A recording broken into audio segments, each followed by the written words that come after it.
note, and then we'll call for public comments. Pursuant to Article 7, Section 23C of the Louisiana Constitution and RS 47-1705B, a public hearing of the Southeast on behalf of the Orleans Levee District to consider levying additional or increased millage rates without further voter approval or appointing the adjusted millage rates after reassessment and rolling forward to rates not to exceed the prior year's maximum. Do we have any public comments?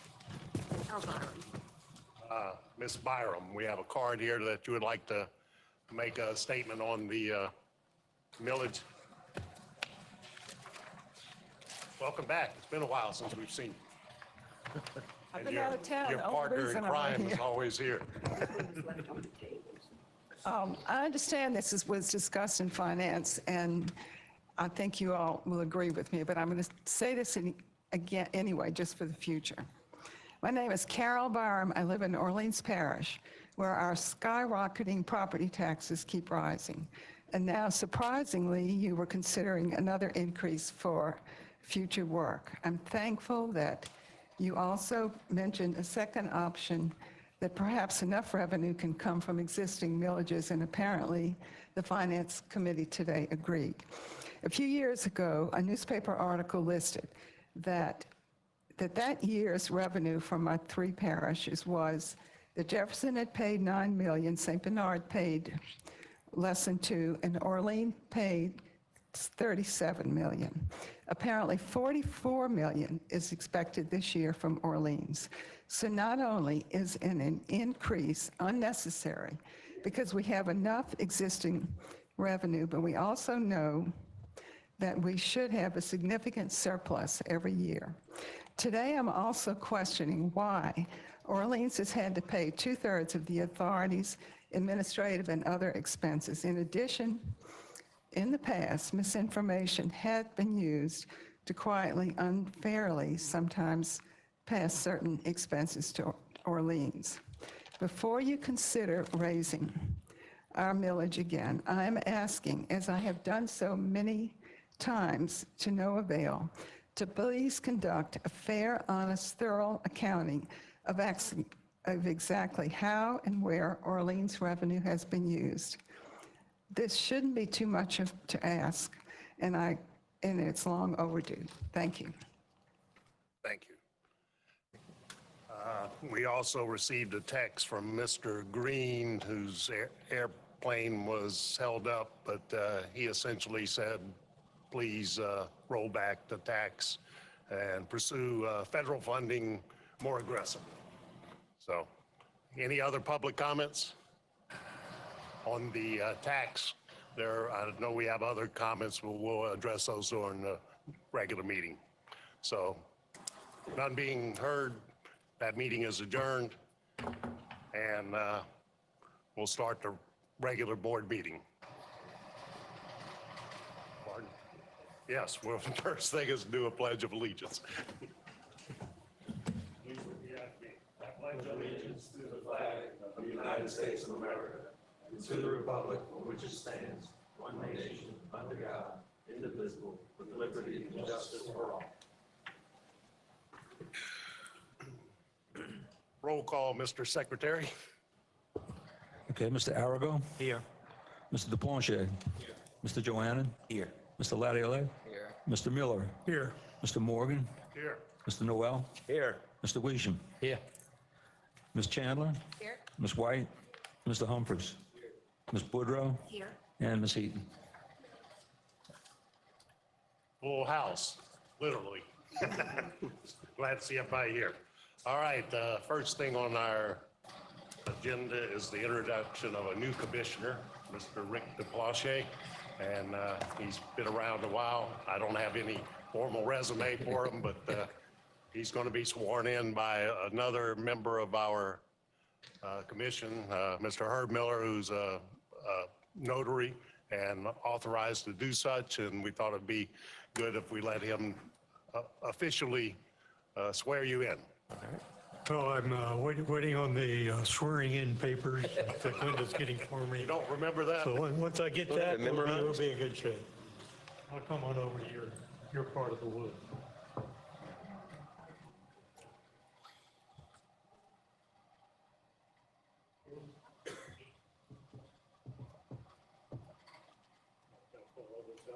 Okay, Richard. Raise your right hand. State of Louisiana, Parish of Orleans. State the following. I state your name. I, Richard DePlanche, Do solemnly swear or affirm that I will support the Constitution and laws of the United States and the Constitution and laws of this state, and that I will faithfully and impartially discharge and I'm reading too fast. I got it. State your name. I, solemn- do solemnly swear Uh, that That I will support the Constitution and laws I will support the Constitution and laws of the United States of the United States and the Constitution and laws and the Constitution and laws of this state, of this state, and that I will faithfully and impartially discharge and perform and that I will faithfully and impartially discharge and perform all the duties incumbent upon me all the duties incumbent upon me as the Commissioner of the Southeast Louisiana Flood Protection Authority East, as a Commissioner of the Southeast Flood Protection Authority East, according to the best of my ability according to the best of my ability and understanding, so help me God. and understanding, so help me God. Congratulations.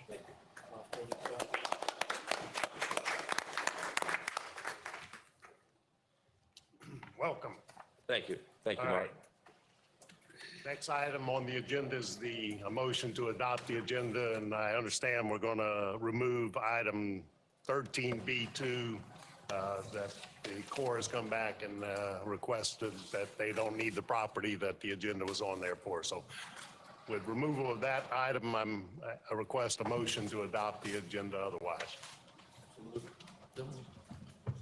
Motion by Mr. Noel, second by Herb Miller. And so any questions, opposition?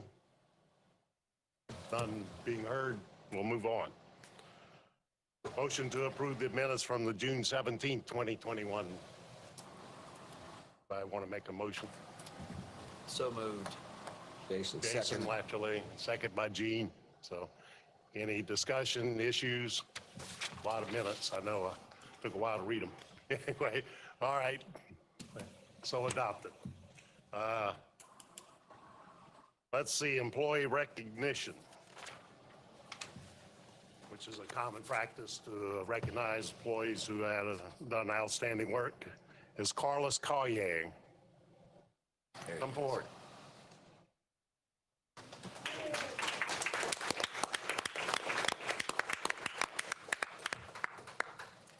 Carlos, I'm going to read a statement that was prepared by your coworkers, and then we'll ask for you to come up here and take a picture, and we'll give you a certificate and a commemorative piece from the board.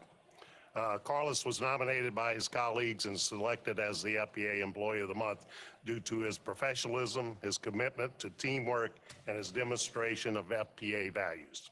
Carlos is a maintenance repairer too in operation and maintenance / floodgates. Carlos does an excellent job in the field on the floodgates. He completes all his work assignments for each day in a timely manner. He fills out maintenance and vehicle logs and makes notes on any problems that need to be addressed on the floodgates. Carlos always volunteers to work overtime. Hopefully you get paid for it. He was called out to work for a couple of high tide events over the past month and showed up with a smile and ready to work. He does whatever he's asked by his superiors with an excellent attitude and motivation. Carlos treats his coworkers with dignity and respect and is a team player. His outstanding performance of his duties are an important contribution to the success of the FPA and his flood protection mission, and the FPA is fortunate to have Carlos on its team.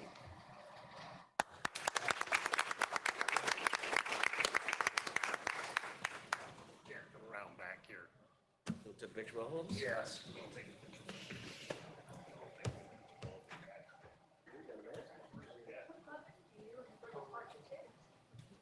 Yes. Roy's new to this game, so thank you, Carlos.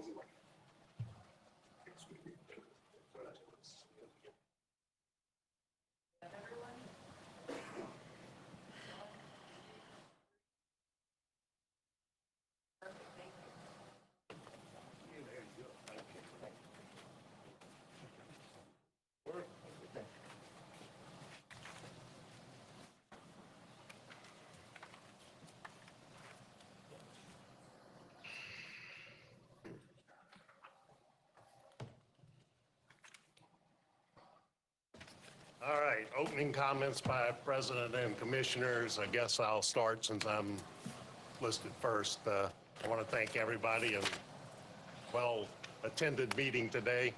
I don't know if that's in hopes I mess up and everybody can report it. Even the news has showed up for a change. So appreciate that. First thing, I want to thank Colleen and Glenda. You know, the first thing I had to do was write an article for the public and an article for the employees. And I went to LSU and I took 2 English classes. I made a D in both of them, but under engineering, you could still graduate. So I was hoping they would make me look smarter than a 5th grader, and they did a pretty good job of it. The only thing I allowed them to do is, since we're paying $5.5 billion for New Orleans and vicinity and West Bank and vicinity, they changed it to New Orleans and surrounding areas, and I let that go just so everybody would understand what that was. But I thought for factual, I really know what we're paying for. So anyway, other than that, any other comments? None? We had several interesting committee meetings beforehand, and it's sound like some good discussions, and hopefully during the board meeting we'll get up to speed on those. So, public comments. I have a couple cards here. Tom Berkey, is he here? Fierke. F-I-E-R-K-E. See, my education, it just doesn't work sometimes. Due to 2 recent marriages, there's only 2 Fierkes left in the state, so don't worry about it. Quick comment, I'm Tom Fierke. I live in Orleans Parish and also in Slidell. They're all.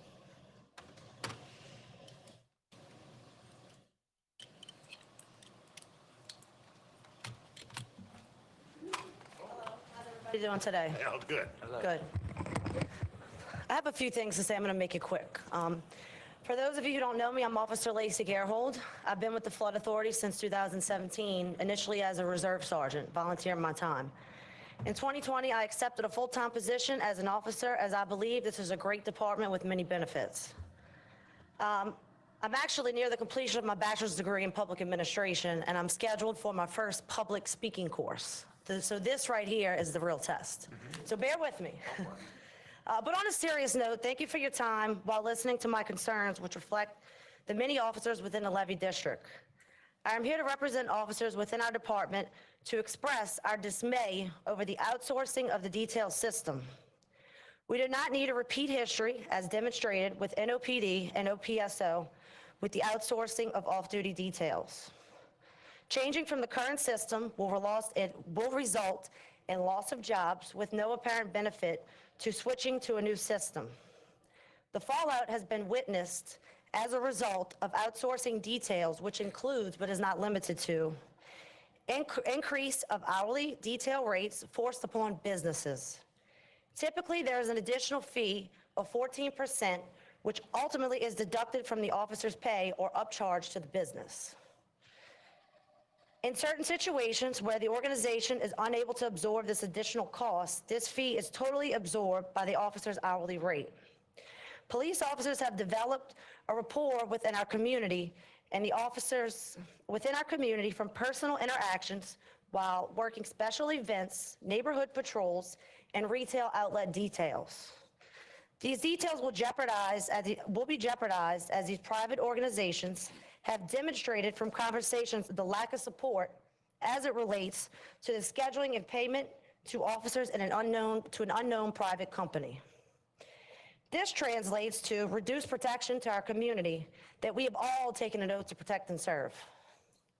As many officers rely on this additional income to support their families, the privatization will jeopardize officers of the Orleans and East Jefferson Levy Districts' personal and financial obligations. As an old cliche is, if it's not broken, don't fix it. What is the goal of the proposed outsourcing of details? An old cliche is for every problem, there is a solution. Is this proposed solution causing the problem? We're not opposed to change. Officers compensate their salaries with off-duty details as some of the lowest paid employees of the Flood Protection Authority. I'd like the board to consider brainstorming all options to achieve the goal that serves the Flood Authority and the respective officers before any policy changes are drafted and implemented. Again, thank you for your time and considering the concerns of the officers that represent the Flood Authority day in and day out. That's it. Thank you. Thank you, Lacey. Thank you. I don't think anyone on the board will disagree with you with that force behind you there, but Can I respond to that? I'd like to provide some additional information, some clarification while they're here. And I would have gladly provided this information with them if they had requested a meeting rather than doing it publicly, but that's okay too. So details are outside income that the police officers make outside of their normal tour of duty. Historically, details, especially for Orleans, were done and managed by the police department. They had their own checking account and had set up a not-for-profit that we weren't even aware of. When the chief started, he asked that finance take over the billing and payment for the details, which we did. What has happened is we have one system that we use for paying details and the other system that we use for regular payroll. When we deduct the taxes from the details and submit that to the IRS, they don't know how to combine those two 941 forms because it's coming from the same employer ID number. In addition, we have not asked our employees, the police details, to carry their own insurance as we would any other contractor. Every contractor that we have that comes to the agency, we require them to carry a minimum amount of insurance to limit our liability related to details or anything else they do. So what happened was the IRS started refunding us their tax withholdings. And we have been on the phone with them. We've even had to hire an outside consultant to help us navigate with the IRS the tax reporting for the details, and it has been a nightmare. In addition, workers' comp has picked up that additional salary and is charging additional insurance premiums. The outsourcing of the details, we have not recommended that we raise any detail rates. We have not even had a conversation with any of the vendors. We charge a $2 administrative fee currently that I had agreed to waive and offset the fee that's going to be charged by the outside agency. That fee, that $2 an hour that we currently charge, does not cover the cost of administering details. In addition, we have about 7 or 8 officers that are responsible for scheduling details, most of which still do not go through finance. There are lots of details that are done independently with our car, our uniforms, and our ammunition and everything, and our gas. And it doesn't cover the cost of those details. The benefit to the officers is not only do they get insurance and they get their families covered, the vendors are also covered, which they're not currently, and the agency is covered. It greatly reduces the liability of this agency for something that will happen or could potentially happen during working a detail. And we have had officers that have had wrecks or had issues that came up when working details, and they come to us for payment. So the point of the details is to help the officers and providing them greater insurance, providing them the vendor with insurance, and having a standardized system where the details are assigned, so there's no favoritism. So the benefit is that it's a benefit for the officers because they get greater coverage. It's a benefit for the vendors because they are protected, and it allows the officers to, and it allows us to honestly promote details. I called a reference check for one of the solutions that we're looking at yesterday. The finance team did. And the person told me, I've asked every reference check I've called, I said, have you lost details as a result of the change? And every one of them have said, actually, no, we've gained details because sister agencies that we work with see how great the system is and how easy it is, and they get on board as well. So if an officer works a detail with other agency, the insurance coverage even includes those officers, even though they're not our officers. So that is the point of the detail, is to help protect the officers, help protect the agency, and allow the officers to continue making additional money. Mr. Chairman, yes, sir. I just said, for the benefit of the board, Kelly, didn't privatization fail in Orleans and Jefferson? It's not privatizing, it's just having an outsourced person that does the administration for billing and payment. And they would 1099 the employees. So it's better for the employees and for tax purposes because they'd get a 1099 rather than a W-2. And they provide the insurance. Otherwise, we would need the officers to provide insurance, just like we would as a contractor, to protect us. If I may, Yeah, sure. State your name and, Sergeant Noel Sanders, Orleans Levy District. yes, sir.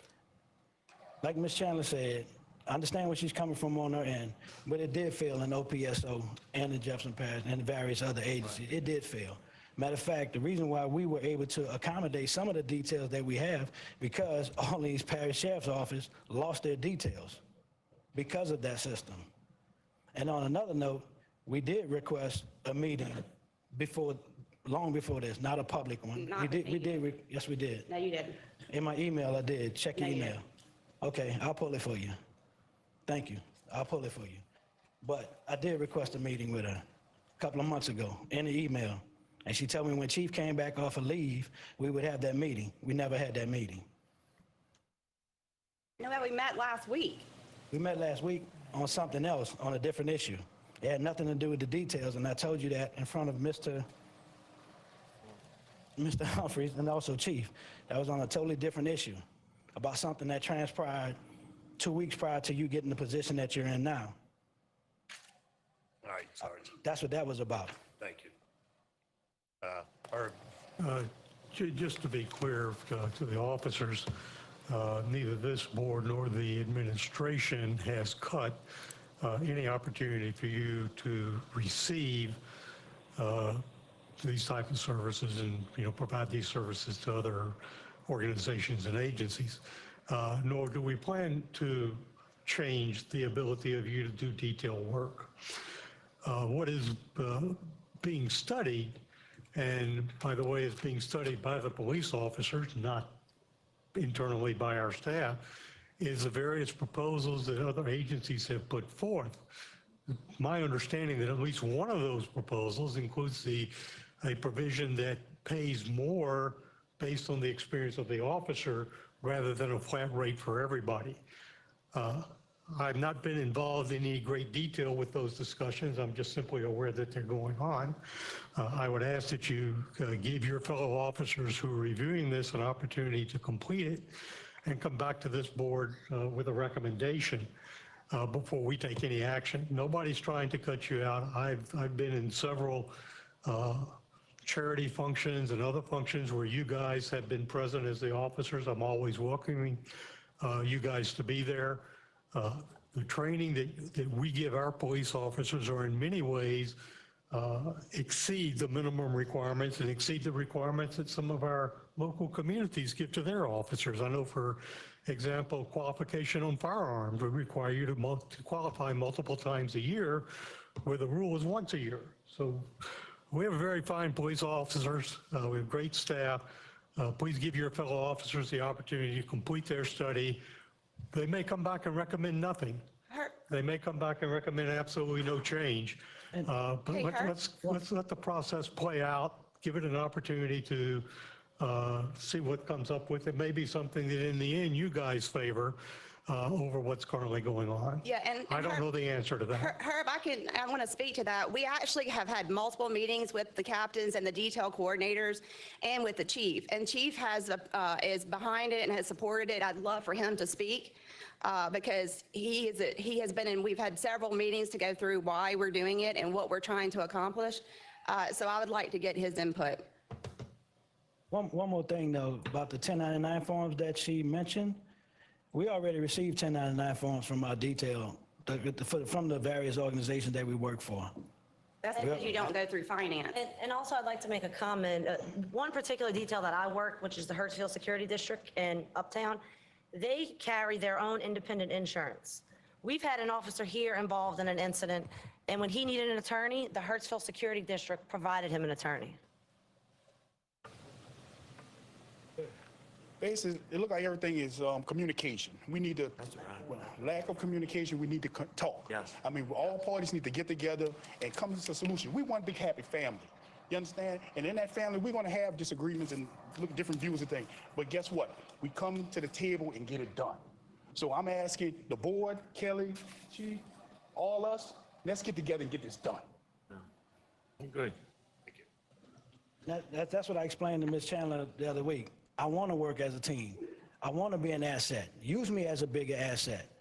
The police officers here, almost every month, you guys are giving somebody in here some type of award because of the accolades that they bring into this agency. We're getting acknowledged by the FBI. We're getting acknowledged by NOPD, Jefferson Parish Sheriff's Department. You name it, we're getting acknowledged by them because we're out there doing what we're supposed to do, providing everything that we can to the public, and at the same time trying to take care of each other. And that's all we want to do. We want to work as a team. It's not about a spitting match between me and Ms. Chandler. I have nothing against her, and I told her I'll be her biggest asset. Just communicate with us. She said I didn't request a meeting, but I did. That's neither here nor there. Now it's out in the open. We've been requesting the meeting. Let's make this happen. All right, Sergeant. Kerry, you want to say something? Sure. Kerry Najola, Police Chief. Certainly, I'll take the hit for not doing as good of a job as I could have did with communications. Certainly, we have been involved in numerous meetings with Kelly, Finance, and the officers that are responsible for the details. I support our officers in working details, and we're going to do everything we possibly can to enhance that situation. I can assure you that the businesses and the public appreciate the fact when they go to as patrons in a location in the areas that we police, they appreciate the fact that the police are there. We're going to continue trying to accomplish that goal. I understand from my perspective that there are advantages and disadvantages in either system. Where we're at right now with Kelly is we have it down to a vendor that seems to be the most comprehensive and in the best interest of all parties. We're moving in that direction, and the point was, as soon as Kelly had the opportunity to get the specific numbers of the hourly rate that the vendor would charge the FPA, and confirm that the insurance policies that they are telling us that they offer are actually able to do business in the state of Louisiana. We were planning to have and preparing to have a meeting with all people involved. So that is forthcoming. And unfortunately, I was not made aware of the presence. It's always nice seeing our guys, and they are doing a good job. And we're certainly here to facilitate that situation. The good things that my guys do, they get the credit for, and the bad things that occur, I'll take the heat. I'll take the heat for this. We'll do a better job, guys, in communicating what's important, and I realize that details are an extremely important component of policing in the 21st century for our guys. So thank you. All right. Thank you, Kerry. Thank all of y'all for coming. Thank you, sir. Guys and girls. And from personal experience, I know when the IRS calls and says they're going to help you, we're all in trouble. So let's hope we can avoid that. But for the officers, give us a month or two to better communicate and get things right. And if y'all are still unhappy with the situation, you're welcome to come back anytime. You're not in the public. I just wanted to assure these officers, since I never see this many at one time, for 20 years we were told that you couldn't have supplemental pay because you're one of those unique, the only unique, I think, of your caliber in the entire state who is under state civil service. Your surrounding areas are not. But we band together with 100% support from this board, and we were able to get that done. Why? Because I sat down with the head of civil service and explained the unique situation. They did not oppose the legislation. I only came up here to be able to assure these people that there's another elephant in the room that we really need to work toward, and I hope we can. I'm certainly committed to it, which is you're working 70 and 80 hours a week because your base pay is so low. That's not their fault. That's not HR's fault. That's state civil service. I've done a preliminary because I got so much feedback recently. I've done a preliminary on like a market analysis of what we are, and I will commit to whatever extra time I have in working to give you those numbers so that we can do a comprehensive plan, bring it to civil service. And Mr. President, if you were sitting there in front of that commission, I know we had some other issues at Lakefront Management, and I went and testified as the head of the board. And it went a long way, and we got their support. This can be handled, but it's more than details. Okay? Thank you.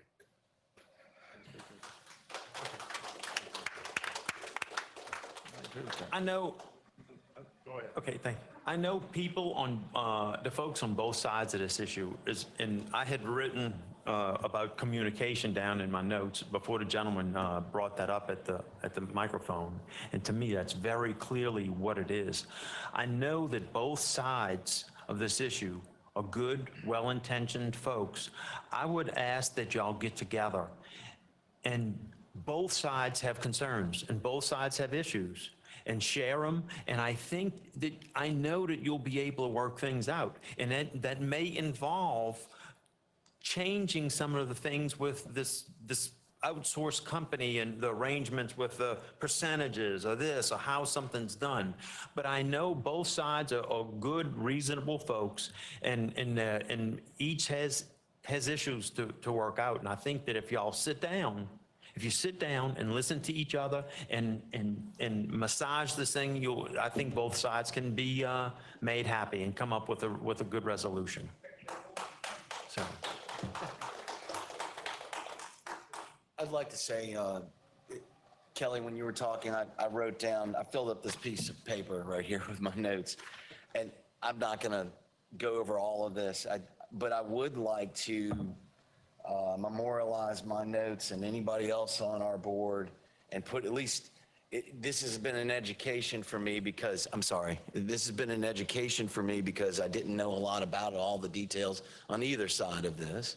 I just learned something from Wilma, why you need to augment your salary because of the civil servant. But at the same time, you've got the special designation, right? So it's kind of so I think it's our job to help facilitate in getting this thing straight. And if we can bring everybody together, and I even wrote down here in other departments, how is JP, how is NOPD, how's the Sheriff's Department in each respective parish handling it? I'd like to know what's worked and what not worked. If there's a date looming that we could get at least representatives of the 7 or 8 folks that are handling the detail. I want to hear from everybody, and let's work through it. So if we could convene again, I don't know if it's official or unofficial or whatever, and even before the next board meeting, and get this resolved, right? And with regards to where it's failed before, I'd like to be educated on that. I think the rest of the board would too. I'm not as up on this. I'm a non-resident guy. I live on the North Shore. So,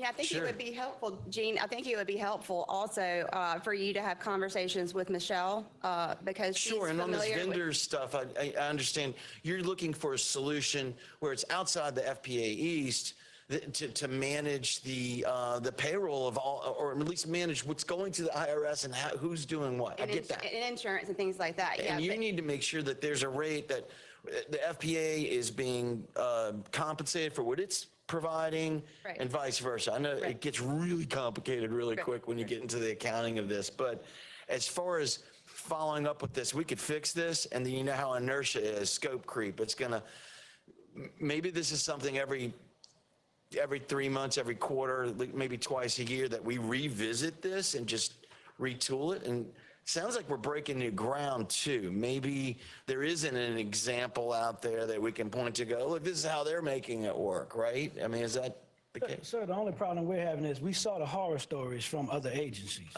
And that's what we're afraid of as a whole. 'Cause like I explained to Ms. Chandler, I pay for my daughter's school tuition out of my details. No, and that's added pressure you don't need, and having unknowns just causes undue stress. Absolutely. Let's sort through that. Let's shed some light on this and come up with some at least some common ground so everybody can get on the same page and get this behind us. Absolutely. Appreciate it, man. So as far as an action item, I don't know what to do next, but I'm sure that's going to happen. So. Yeah. Thank you, I appreciate it. We'll set Appreciate y'all greatly. the meeting and start working toward it. Thank you, guys. All right, we're going to move on. Louis Capo, you're up. Or whoever from the Management Authority. Your other half. Wilma Heaton, your representative on the Lakefront Management Authority. I'm going to bring up Louis Capo. You have a little handout. He has a PowerPoint for you that it'll be brief. But I would like to acknowledge, if they would stand up, Mr. David Francis is the vice chairman of the board. David? I have Tom Furyk. He's secretary of the board. Bob Romero, Stan Bryn. They are commissioners on the Lakefront Management. And I would ask you to go to the second screen, which kind of puts things in perspective of our partnership. You'll see the commissioner and who they represent. We have 15 board members who are all from New Orleans and all from the community. So you will see we have a very diverse, broad spectrum of people who handle this authority as volunteers, I might add. So I'll bring up Louis Capo, the executive director, who you may remember, some of you, as your internal auditor. Good morning, members of the CEFLA board. I'm Louis Capo, and just to give a little background on myself for the new commissioners and who don't know who I am and how I came here. I have a bachelor's in accounting. I'm a certified fraud examiner and a certified internal auditor. I started with the Orleans Levy District in 1996. I came on board as the internal auditor.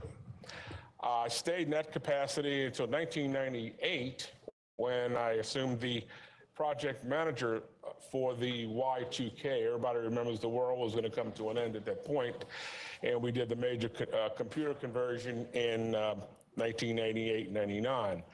I went back to internal auditing for the Orleans Levy District. I stayed there in that capacity until 2006, when the outgoing Orleans Levy District Board appointed me as the Director of Real Estate and Recreation. From there, DOA asked me to stay on board. In June of 2007, we physically split from the Orleans Levy District, and myself, one other accountant, and a payroll clerk, we moved into Lake Vista, and we set up the non-floods, brought in the financial management system, and took off from there. In 2010, the Lakefront Management Board was created. Again, I was appointed as the executive director, and I stayed in that capacity until late November of 2014, when I went back over to the CEFLA board as the internal auditor for a few years. And late 2018, they had another change of administration in the administration at the LMA, and I went back as the executive director. So that's a little history on myself of where I've been through this agency. I've been all over this agency, and I know quite a lot about the non-floods and the levy district. As Wilma had mentioned, the second slide here is a listing of all of our commissioners, along with their representing sponsors and the districts that they're coming from. What I plan on giving you all a year-end update today, I'll give an administrative update. We'll go through the properties, the commercial real estate, the properties that we have, a little bit about the recreation subdivisions, some of the projects that we have in the works, and then tie it all back to how the properties did last fiscal year. First of all, I want to talk about the Lake Vista Community Center. This is a 15-unit office complex. We have full occupancy at the community center. We have, with the exception of the police reserve station. I had talked to Derek in hopes of we could get that property back. We could get $36,000 a year in rent, but Derek recommended that they keep control of that property. Our market rate just went up. All new leases now are $17 a square foot. It went up from $1 a square foot from 16. If I may back up a minute here, I jumped too fast. I want to do an administrative update. COVID is always in the news over the last 16 months. We offered our employees the opportunity to get vaccinated early part of this year. Our second shot was administered on March 3rd. There was probably maybe at the most 3 or 4 did not take the vaccination. 2 of them had COVID, and so they needed a waiting period before they could get the vaccination. So all of our employees, with the exception of 2 or 3, have been vaccinated. We also follow the CDC and all the guidelines that have been proclamated for us to follow. On the staffing side, LMA has 35 employees. 14 are at the airport, and of which, of the 14, 9 of those are firemen. Firemen are all EMS, some are even paramedics. So we have a really professional staff at the airport with the firemen. They work 24/7. We're extended their hours. The tower, I believe, is open from, is it 7 to 9, Bruce? From 7 in the morning to 9 at night. And our firemen are there 24 hours and including storms and other related events. We have 7 maintenance people. 1 director in maintenance and 1 office coordinator. 7 maintenance people to cover 2 marinas, Lakefront Airport, office complex, and all of Lakeshore Drive. That's not a lot of people, but our guys put forth a real hard effort. We use contract labor when need to.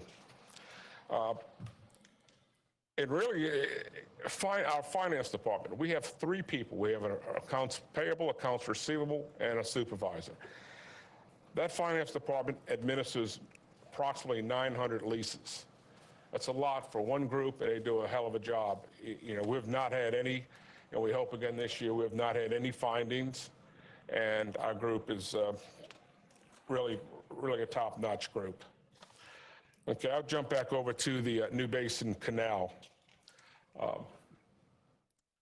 This is a location here. I don't know if y'all know what I'm talking about here. This rings the New Basin Canal.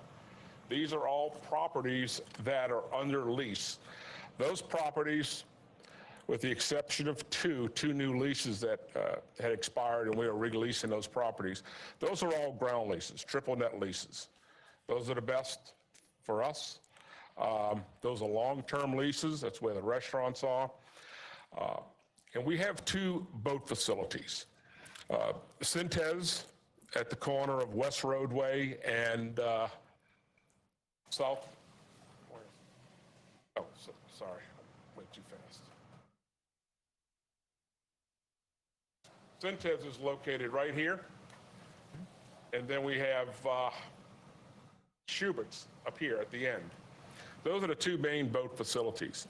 Those leases expired. And as you know, as a leaseor, when you have a ground lease, any improvements when they expire revert back to the leaseor. We had those properties appraised. We have the new appraisal. If the tenant wanted to buy back those properties, or the improvements, I should say, and just have another ground lease and have a triple net lease. The tenant at Syntez did not. They want to lease ground and the improvements. And that's the way we're going to issue that lease. That lease is being signed this week. Schubert's, we went a little bit further with Schubert's. Schubert's has 2 underground storage tanks. We did a phase 1 environmental assessment, and we went a crane assessment on the crane. They're going to be another property that's reverted back to us. They're going to lease property and ground. So that's going to be another lease that we're getting ready to sign. That lease expires August 31st, and we're going to be moving forward with that. Is Schubert staying or are you going? They stay in. They want to stay.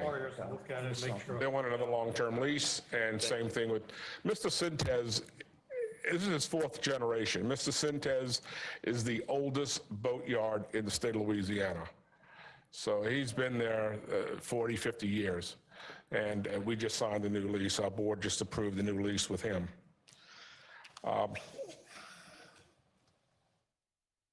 The next major property is Lakefront Airport. And this is a real gem. I know many of y'all have been to the terminal and have seen the terminal. All of our available hangars are out for are under lease. Those are all, I shouldn't say ground leases. Those are building leases with the new hangars that we constructed after Katrina. We have terminal office suites, which are all under lease with the exception, I believe, of one, and we're negotiating that to be leased. The current market rate for first floor is $31 a square foot. And if you want to be on the second floor, it's $30 a square foot. So those properties, suites in the hangar, in the terminal building are very desirable. We get calls all the time, so the space there is very easily to rent. Was this picture taken during the Super Bowl or something? No. Yes. Okay. Yes. That would be nice if that was an everyday occurrence, but no, that was the Super Bowl in 2012. What year was it taken with all those planes? In fact, I was up in the Cessna taking those pictures. Louis, you just, something remarkable. You said we got $31 and $30 a square foot at the terminal. And then at the beginning of your presentation, you talked about the community center, how it was actually, you could have fetched around $31,000 for the entire square footage, but now it's even double that maybe. No, the community center is a different building. That's a building that was built No, in I understand it's a different building. I'm just comparing the square footage price, the revenue has almost doubled. For the terminal, yes. No, even for the community center, based Yes. on what you said. Yeah, okay. Both are very desirable. That's what I'm saying with that police station. We would have no trouble renting that.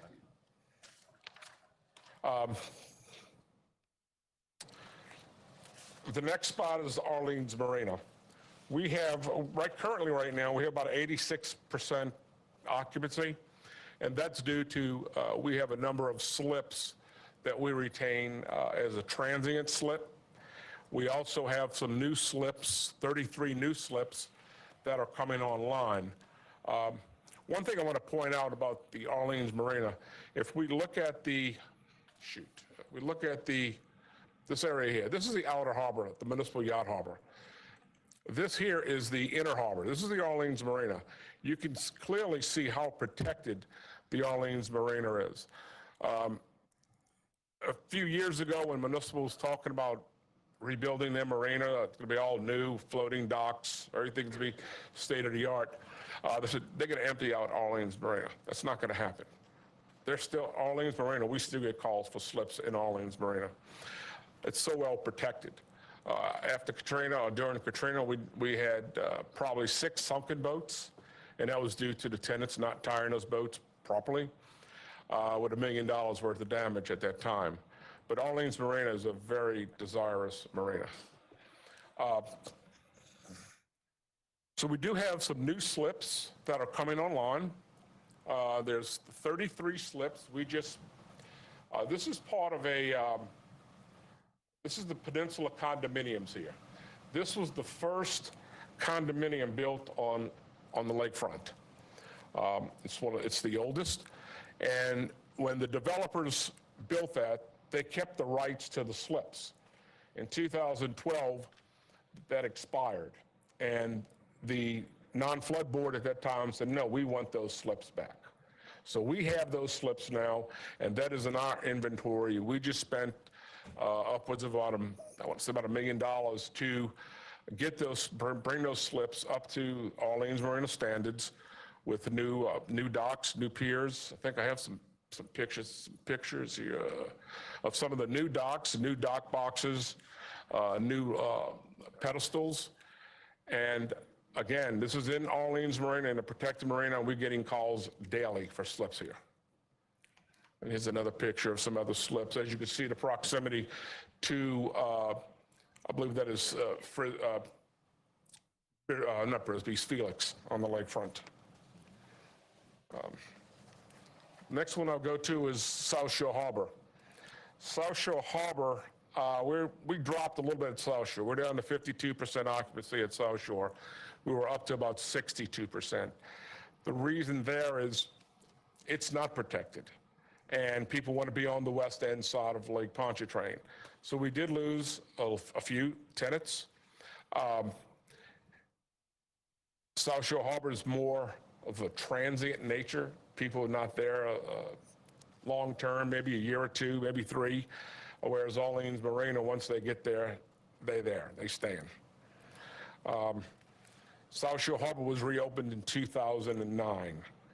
But like I said, we did lose a few slips to, a few tenants to Municipal Yacht Harbor. This here is the old Bally's site. This blue building here is the old terminal building. That was under lease to Lakeshore Landing, which was Roland von Kernikowski. Once he passed, his estate could no longer make payments. We seized upon that, and we have that property back under our control now. We had to do an environmental study on the terminal building. One thing we've learned after Katrina was that this building, or this was the site of the first riverboat, gambling boat in the state of Louisiana in 1993. And as you know, with casinos, they do not like competition with anything. And all this area here, it stifled development. The casino came in, they leased everything from the levee district. They were putting in $4.5 to $5 million a year to the levee board's bottom line. And again, they did not like competition, so the marina did not move forward. Now we have that property back. Roland was going to do, he was projected to put in $13 million by lease. I believe he put in somewhere between $6 and $7 million.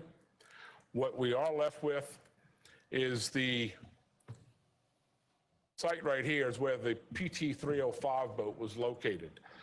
I understand Roland put $1 million in it. I think that area could probably hold a 90-foot yacht. It has an office space. So we're looking to go out and with an RFP with that shortly to get that into commerce. Also, he built this area right here, the little building right there, is a harbor master building. Our harbor master, since Katrina, was stationed in a mobile home. That building was falling, the mobile home was falling apart. We were fortunate that we could move our marina staff up to the 2nd floor, and now they have a marina office there. So we are moving forward. Again, we've had the assessments and cleanup of the environmental conditions that Mr. von Kernikowski left behind. He also put in a fuel depot, 2 fuel tanks. With approaching storms last year, we had those tanks emptied and secured so that there would be no environmental spills. So all that area is secured. One thing on the recreational side, which we deal with a lot of, is the shelter houses. Shelter rentals on Lakeshore Drive have picked up since COVID, the relaxation of COVID. And our rental rate, if anybody wants to rent a shelter, it's $500 for the day. We have increased our prices slightly from pre-COVID, and we get calls continuously for those properties. Subdivision restrictions. One thing this board may not be aware of is that when the levee district built all the home sites or backfilled from Lake Pontchartrain to Robert E. Lee, there's about 2,500 home sites. One thing that the levee district had the obligation and responsibility was to review building restrictions. That is a source of a lot of resources that we expend, human and financial. But every time someone in the lakefront area, those 4 subdivisions, expand the footprint, the height, add an accessory building, change the fence, they must first come to the LMA and get a letter of no objection. Then they take that stamp plan and go to the city and get their permits. The LMA, we do not have an engineering department. Orleans Levy District historically had an engineering department that would review those plans and issue a letter of no objection. So of those 2,500, I would say we get a couple of those daily that come in. We've met last week with the Department of, or the director for the Department of Safety and Permits, because some of these slip through the cracks. Lake Vista is very, very adamant about their building restrictions. And so they look at us as one of the arms of enforcement of those building restrictions. But that requires a lot of our time, a lot of staff, and we use a third-party outside firm for that. At this time, I know I'm taking a little bit longer than I wanted, but I have Bruce Martin, retired Marine. I know not to call him a former Marine because you're never a former Marine, you're always a Marine. And Bruce is our airport director, and I have him come up. Afternoon, Mr. President, ladies and gentlemen with and of the board. Bruce Martin, as he said, Lakefront Airport, I'm the director of aviation over there. I'll be as quick as I can on this, just to touch on some of the projects that the airport has going on right now. We're going through a fuel farm assessment through our capital planning. The fuel farm was built in 1988. Katrina brought in some new products there. Since Katrina, we haven't really modernized much since that time frame, so we're basically getting assessments of everything we've got back there and where we can go forward. We've got a consultant working that right now.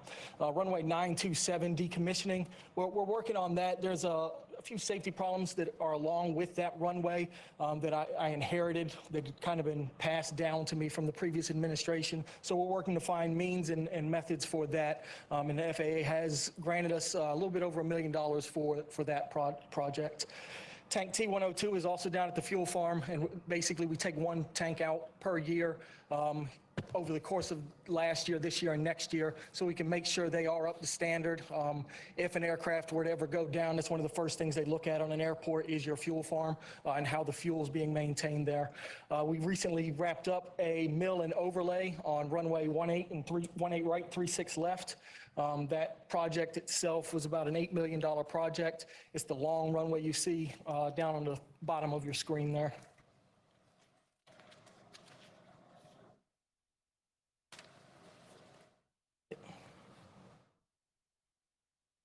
Big one that I'd like to bring up is the drainage that we have here. I'm not sure if everybody knows, but I'm sure you do to some extent. When a storm comes, that valve gets turned off at the airport. The airport becomes a swimming pool at that time.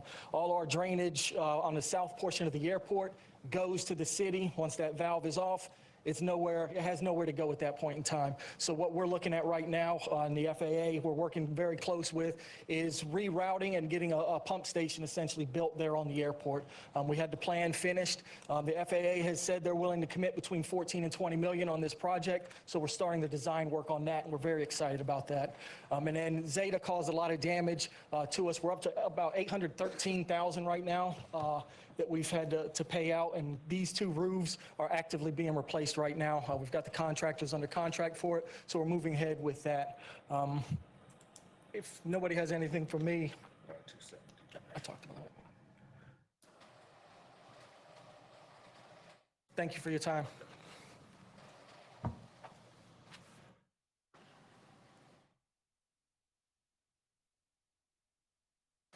Commissioners, I'm going to move quickly through this. Just to let you know, the Lake Vista Community Center, we are in the process of replacing the entire roof. The roof had been replaced since early Katrina. Just quickly here, this is where I'm going to wrap it up, is on the financial side. Actually, our actual for this year on the revenue, we were projecting on the budget side, I should say, a little over 8.4 million. We actually received 7.6 million. We're under about $785,000 in that. The reason for that is, we identified is that we received $217,000 less in ad valorem tax. We had over budget on interest of $107,000. Our fuel flows with last year when the operations and the fuel flow decreased, we're down $277,000 in our fuel flowage fees. And then finally, with the airport restaurant closed and event center closed, we were down about $161,000 there. As you can see, the other properties are pretty much standalone, which they do stand alone and they hold their own. South Shore Harbor, we had budgeted $966,000. We actually received $811,000. The problem there is that we had factored in when we put forth the budget in early 2020, we had factored in the $168,000 from Roland von Kernikowski's development, the rents we'd received for that, and that did not materialize because we have the property back. And the airport, again, is down because of fuel flowage fees and the atrium sales participation rents. That concludes what I have. I have a few slides. I know a handout was passed out on some of the properties here when they were developed and all. I think it's a good read. It gives a little history of these long-standing assets. Y'all have any questions for me? I know a few years ago, we negotiated an MOU with you, and y'all were going to pay us some money, and obviously you're not going to pay us any money when you're not making any. But how's the future look? I think we can get back in shape and... Well, things are looking up on the airport, and that's kind of a drain for us. The airport is actually, our operations are up this year. We're forecasted in 2021 to surpass what we did in 2019. We had 62,000 operations in 2019. We're forecasting about 64,000. Our fuel sales are steady climbing. In 2019, we pumped 2,900,000 gallons, which equates to about $726,000 in fees to us. Last year was $352,000 to us, 1.4 million gallons. This year, we're going to close out the year at 1.6 million. So you see they're starting to increase, and it's 397,000. What we note, and I was talking with Bruce about earlier, is that all the festivals, a lot of times you'll see Lakefront Airport congested with planes, with festivals. That's going to kick off again this fall. So we should start seeing an increase. We're seeing an increase in our fuel sales, and I think we're going to continue to see that. And as we turn the year and go into, you got football season coming up end of this year, and events happening next year, I think this year could be a good year for us. Is there a timeline for that you need, Mark? Well, I'm not hearing things are improving. oh, yeah. I know we owe you $100,000 for July 1st. If we can't pay the full amount, I may get with Kelly and see if we can maybe come up with a portion now and a portion. Right now, we're going into the slow season for ad valorem tax. We rely heavily upon our ad valorem tax in April, May, and March, April, May. Now is the lean years. We get through that. Once we turn the corner at the beginning of the year, we get our ad valorem tax, where we can make the money happen. But I'd like to see if we could work out something to where we can continually pay, maybe not the full amount for this at this beginning of the quarter, but through the quarter. All right. Kelly and Michelle, y'all can work on that. And take a look at our MOU. It's been, 3 or 4 years, and see if we need to tweak it at all and make us work better together. One other thing, we talk about finances, we're approaching the $1 million mark on the airport for the deductible. The MOU states that the non-flood is responsible for the deductibles on its property.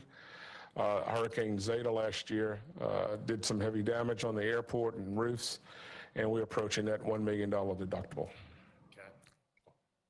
Wow. And also on the design of your pump station, I know we committed a lot of money to perhaps putting flood protection around the airport, make sure the pump station is designed for flood protection. That's Yes. so, good. Okay. Any other questions or comments? All right. Thank you, Louis. All right, committee reports, finance, Chair Knoll. All right, we met this morning. It seems a long time ago now. We had a discussion about the roll forward, pull back, I never get that quite right, but whatever the taxes are going to be in New Orleans. And was a recommendation that we keep it at the current rate, not to go back to the old rate, which was, top rate was 4.97, the other one was 5.35 or so.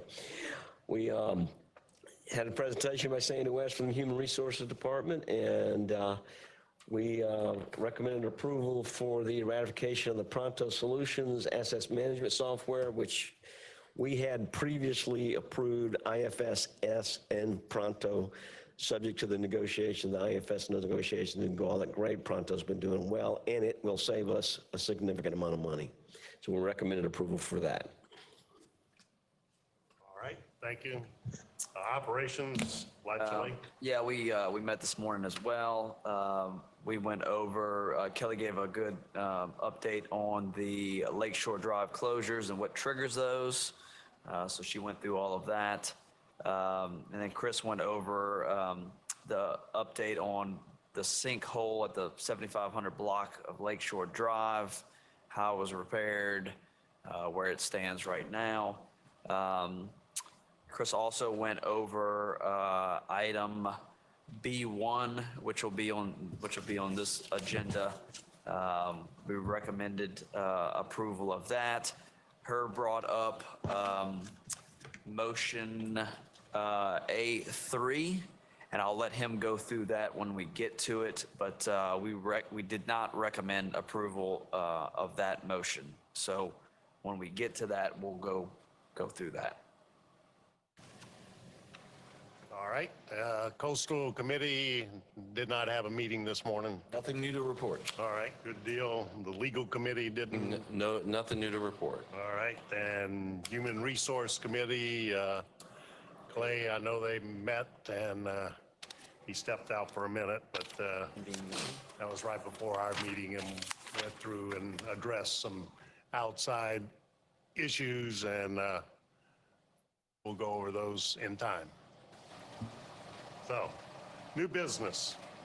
Oh, report by regional director. I can't even read.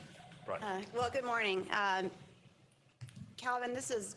I had a slide, but it is really covering just a couple of items because in previous meetings I had indicated that I would want to use this opportunity for others to present their departments and what they're doing in their departments, where you're not just listening to me talk all the time, because it takes a team to run the agency. And so this month I asked Roman to highlight IT and what they've accomplished and let you guys meet his team.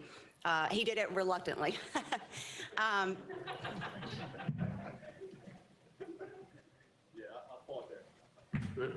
Yeah.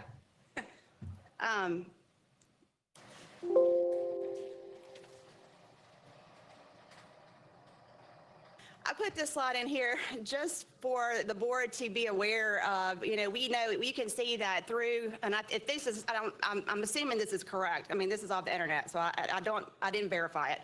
But through 2021, through the end of June, we've already had 50 inches of rain, and that's compared to 2020, where we had 71 inches, and that was a record-setting hurricane season. So the rain has really hampered our abilities as far as our projects are concerned, like Chris mentioned, getting sod or materials out of the pits, and also for our grass cutting. We try to get on the levees as soon as it's safe, so that we're not sliding down the levees. But the grass, we are aware that the grass is growing. And what we do is we work overtime or come in on the weekends to try to catch up from the rain, but it is causing significant delays. And like Chris said, in the operations committee, it's the same as some of the same pictures that he used. We did have the sinkhole that developed on June 25th. We have repaired that with a sandy clay mixture. And after hurricane season, we will come back. I have a few pictures just so you can see it. we will come back and make a permanent repair.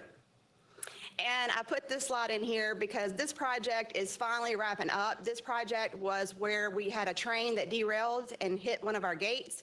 And I want to say kudos to Jacinta and engineering for staying on top of this because they were very limited as to how much time they had for work because the railroads would stop the work. And so it's been a long, long process. But that project is wrapping up and that gate is repaired. That's all for me, and then I want Raymond to introduce you to his team, and they also came in reluctantly, and apparently they're more introverted than accountants. I don't know. IT people.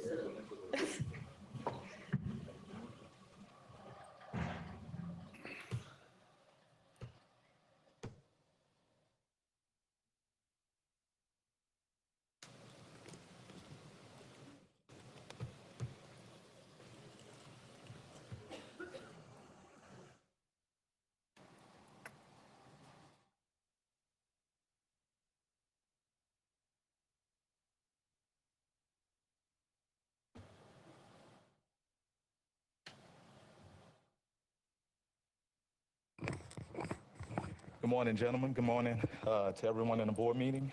My name is Roman Doty. I'm the IT director for the Flood Authority. For those that don't know me, Rick and who else? That's it. Rick is the new guy. So, all right, cool. I just wanted to give you guys an introduction as it relates to our department and what we do and our contribution to the agency. Our department is comprised of 4 technology professionals. We have over 95 years of combined experience. Our experience ranges between small, medium, and large enterprise installation. We support, as small as 25 users and then on a high end, 80,000 users. We've worked in the private industry, public, local government, and mainly the background in university environment. My background is in university environment. I can actually say that, like with Darrell White, he has over 35 years of experience. Kevin Kazmazak, he has 29 years of experience. Myself have 21 years of experience, and Calvin is the baby of the group and has 10 years of experience. So that's where the 95 plus years of combined experience come from. Also, our area of expertise is user support, system engineering, administration, network engineering, administration, data center operation, business continuity planning, IP telephony design and support, audiovisual, website design, and development, database administration, and security policy and enforcement. So within our group, we have a wealth of knowledge that we can contribute to the agency.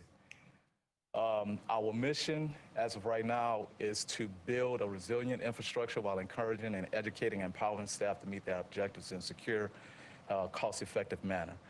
Everything we do as a department is we have to understand the business purpose of our program, of the agency. We engage the various business units and understand the business need. The technology piece is the easy part of it. But once we understand the business need for the agency or that particular initiative or that unit, then we identify the right technology to make things more efficient. Our accomplishment, I think one of the big accomplishments, sorry about that, for regionalization, we had to understand the business model. Technology, if you put technology aside, anything we do is business driven. The original business model for the agency was inefficient. And as you can see, it was a duplication of effort for all the districts, lack of standard across the authority, and it was a higher procurement cost and operational cost, and it was an absence of a unified vision. So we decided to centralize enterprise operation, back-end operation.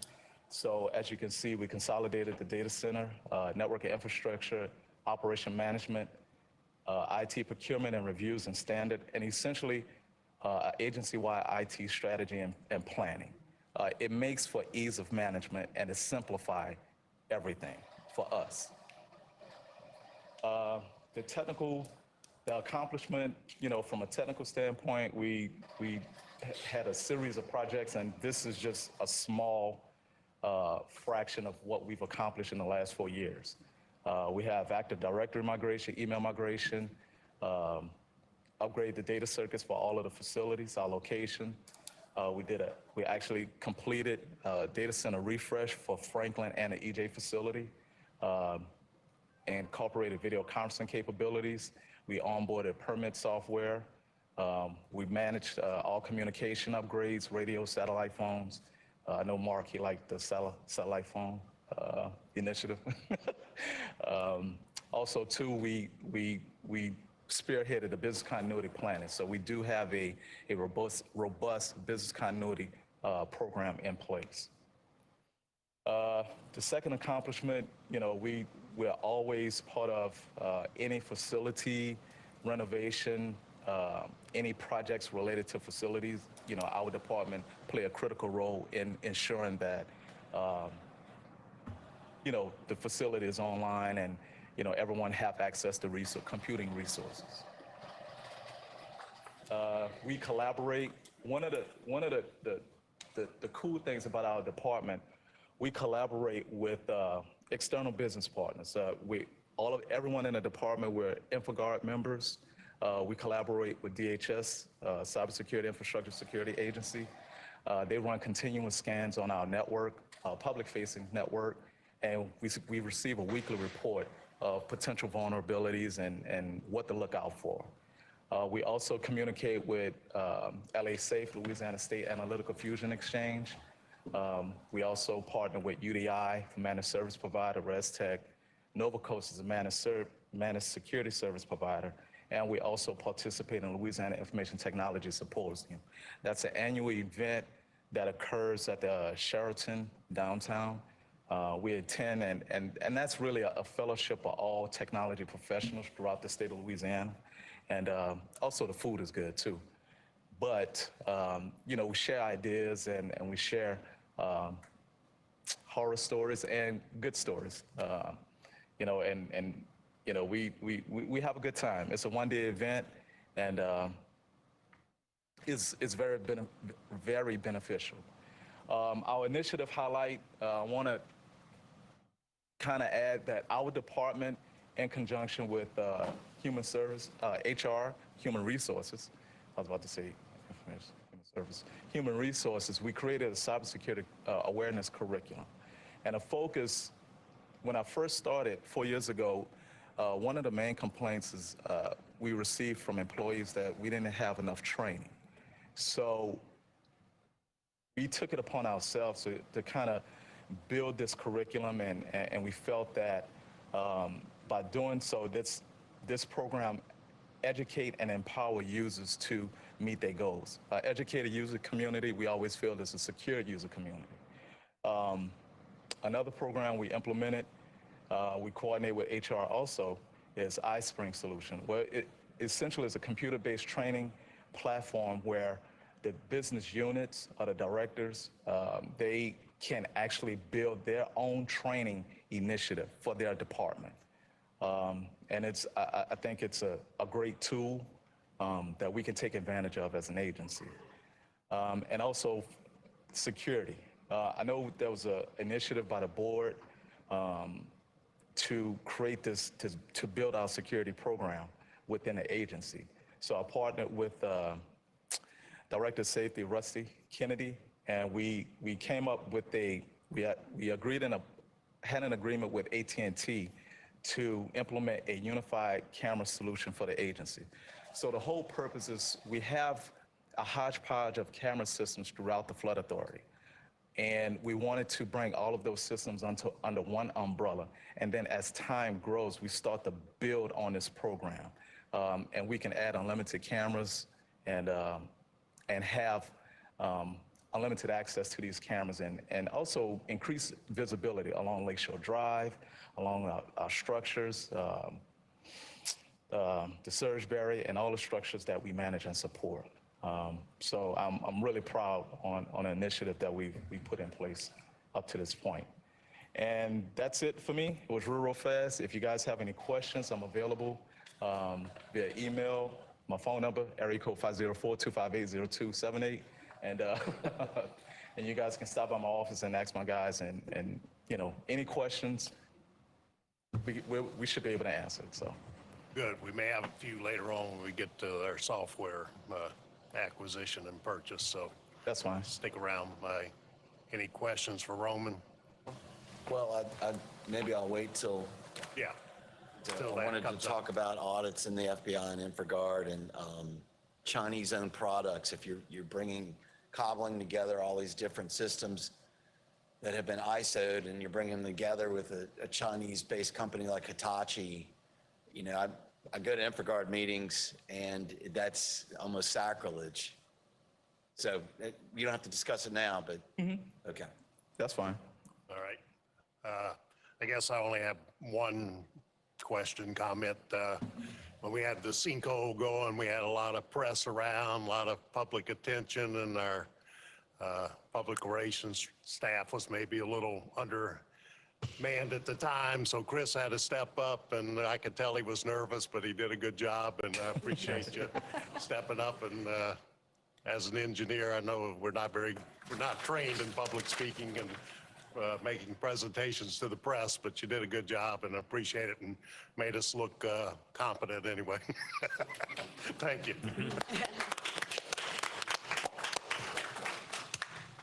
All right, no other questions? Oh, you got, Kelly, quick question. You know, our offices, I mean, have always done details. Why now? What's causing this IRS crisis? Is it changes in their policy? Or? It's because we have two groups of employees that work detail, reserves, and regular employees. And once finance started paying those, now keep in mind, most of the details don't go through finance. They're done independently and we have no knowledge of them.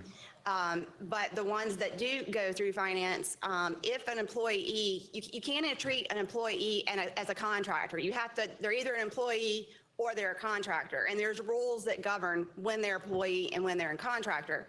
So when we had those issues and we made those, it's going back for 2 years, we've had to go back and amend our 941s for the last 2 years. We ended up having to actually take all the information out of one system, load it into another system manually, and we're doing that every other week when we run those details because of the problems with the IRS. And then that snowballed into, we've had several incidents where we've had injuries or damages to vehicles that occurred while working a detail. And so when workers' comp did their audit, they started picking up on that and showed us that we had a lot of exposure because there's a gray area of if they're doing police work versus, you know, they fall and hit their toe. And so Michelle can also speak to it. And also we started looking at the number of incidents we've had and our exposure. One of the things we looked at in general was just our exposure. And because we don't require the officers to carry insurance, we as an agency are exposed. Even if the officer is covered potentially by a vendor, we still are exposed as an agency for something that might happen. So Before Michelle talks, because you'll probably be able to answer this too, is you said something that struck me. We're not aware sometimes of when a detail's picked up. So our assets, our vehicle potentially, and everything that goes with that package with that individual or individuals is unknown, and that's part of the exposure issue. There's been an effort on the part of Kelly in her previous role, as well as Derek and myself, to try to move those all to a system where finance is aware of them. We just haven't gotten, right. Haven't gotten that accomplished. Wow. Right, but she is absolutely right that we have exposure no matter whether it's a detail we're aware of or not aware of. One of the officers mentioned that the security district was paying for the defense of a particular case, but the entity is sued as well, so we still have legal costs associated with defending that case. Even though they're taking the lead. because they were on their payroll at that moment. Well, and depending on the claims that are made, like in this case, one of the claims that they made is inadequate training. Oh, So that we have comes to back to us. defend Yeah. that claim as to that individual also. So now it just keeps, it seems like it snowballs. You have inadequate training, and a person's taking a detail, and you can't anticipate that that individual doesn't necessarily have everything they need to do that detail. Right, and sometimes it's not even that, it's like Kelly said, some of the simpler things are motor vehicle accidents involving one of our insured vehicles while they're working in a private detail. So it's just a number of issues, and even if we had been successful in getting all of the details into the system where we're coordinating and managing, it just makes that IRS issue that much larger. So it just became unwieldy to have finance trying to manage it this way, which was the reason that this other option was explored in the first place. So to defer to the vendors you were talking about? Is that what you're meaning? Yes, Like it's right. to defer to a vendor? The management. It's going to management of manage the that, pay. but they're still going to report back to us. We still get sued, we still have our assets exposed, et cetera, right? Yeah. Except for, as Kelly was describing, there is some shifting of the liability to this third-party vendor. Yeah, they provide, and I'll be glad to send you the policies, but they provide I've got enough of a headache. general liability, workers' comp coverage, an extensive, and because they are employees of that agency, they are able to provide that level of insurance, which, like I said, protects the officer, their families, us as an agency, and the vendor. What do you think, Clay? I'm just trying to get information. You know, it seems, what about as far as when they're on a detail and when they're not? That seems like something we could correct, right? In other words, if you don't tell us you're going on a detail, then... We've actually struggled with getting the officers to tell us when they're working details. We've had, Okay. we have for years Yeah. been in a battle where officers did not notify us that they were on a detail. And then we've even had instances where we had an officer working a detail while he was on duty. So he had payroll fraud. So we were trying to put in a system that would be fair and equitable to all the officers, provide them protection for insurance, provide us protection. And another advantage to the officers is currently, we don't pay the officers until we get paid. We don't float that money except for the airport. These outside resources will pay them immediately. They'll pay them whether they've gotten paid or not. So the officers are going to get paid faster. They're going to have better insurance coverage. They're going to be able to talk to each other on an app and communicate while they're working a detail. And we can structure the details any way we want to. We can say, this detail, these people can work it. We can specify who can work it. We can specify how it's scheduled out. We have complete control over that, but we have somebody else providing that coverage. Yeah, and we can also, she's right, we can customize it in a way that if it's important to the relationship between the detail coordinator and the vendor, for example, we can maintain that detail coordinator to continue to interface with that person. I mean, it's really sort of open-ended in terms of how much we rely on them and how much we keep in-house. It's just a way to kind of regularize what right now is out of hand a little bit, and that's concerning purely from a liability standpoint, not knowing what your exposure is. Yes, sir. Just for clarification, the individual officer that Kelly referred to that was working a detail was charged. The investigation was conducted by my agency. That individual officer was terminated, charged, pled guilty, and did diversion. That was one incident of many, many, many issues as far as details that we work. Now, let me tell you, the reason why, when I came here in March of 2017, in June of 2017, I received a phone call from the legislative auditor indicating that they wanted to audit a checkbook dealing with the police department. I said, no problem. I'll be happy to refer you to the finance section. He said, no. This is a checkbook that is at the Orleans Levee District Police Department. I said, let me call you back. At that moment in time in June, is when I discovered that they basically at that time was working a business out of the police district as far as details, which was not necessarily uncommon in the 80s, but certainly not common in 2017 when I became chief. I immediately seized the checkbook. We made, I acknowledged it to the board president, also to the executive director, and we asked Louis Capo, who was the internal auditor, to conduct a full audit. I told the district commander at that moment in time, we're going to do an audit. If we have any criminal discrepancies within this checkbook that they determine, I'm going to put people in jail. I still stand on that today.